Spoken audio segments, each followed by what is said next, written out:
So yun guys, no. Yun. Ito yung area ni Busquet sa wow! Yun, sama ko.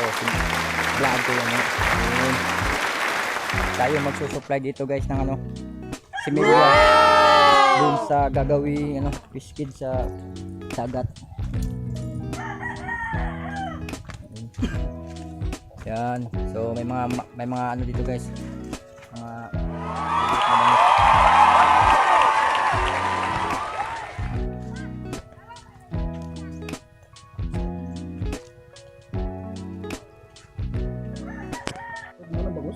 oh, yun. Bangus na. Oh!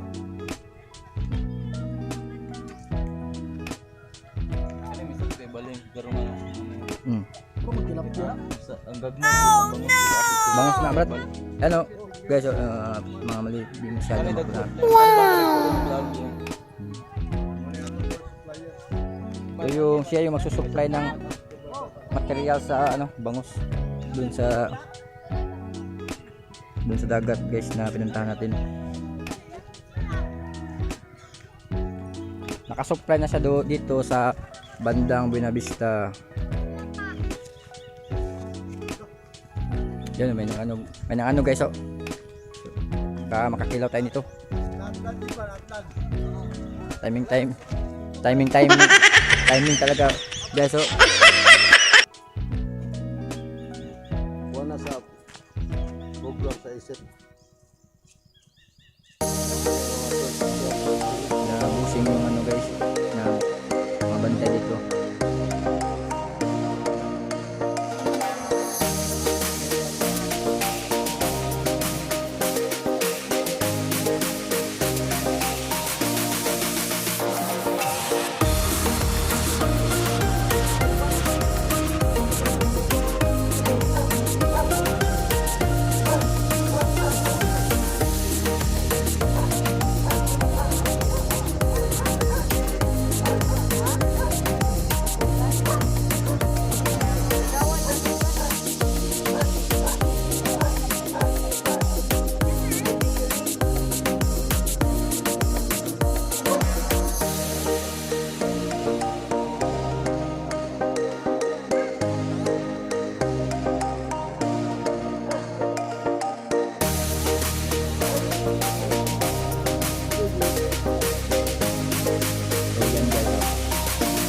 Delivery niyan guys.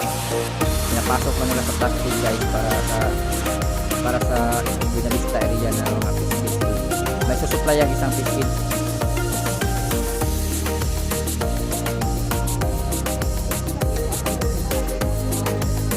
So shout out guys.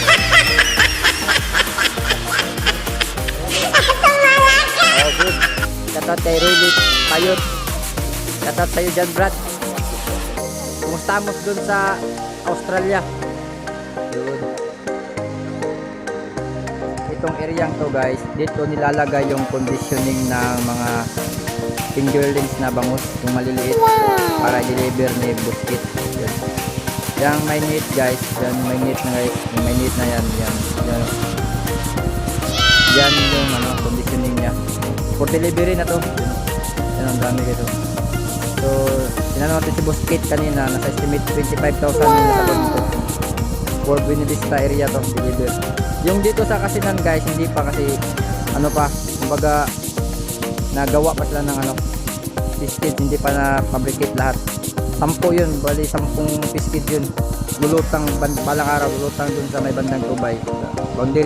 Boundary Kasinan sa Tubay. Shoutout, Sir Rus. Yun. Shout out sa Duato Pabili. Peace.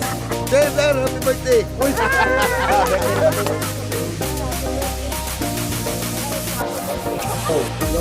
Yung guys, no, dito lang tayo matatapos ang ating video, no, kasi lupat na yung cellphone na dala natin, wala tayong power bank. Yun. So huwag nyo kalimutan mag-like, subscribe, At saka huwag nyo kalimutan din sa notification bell para para updated. mag-update kayo sa kanila namin i-upload na video. Guys, kita-kits. At God bless. Bye-bye.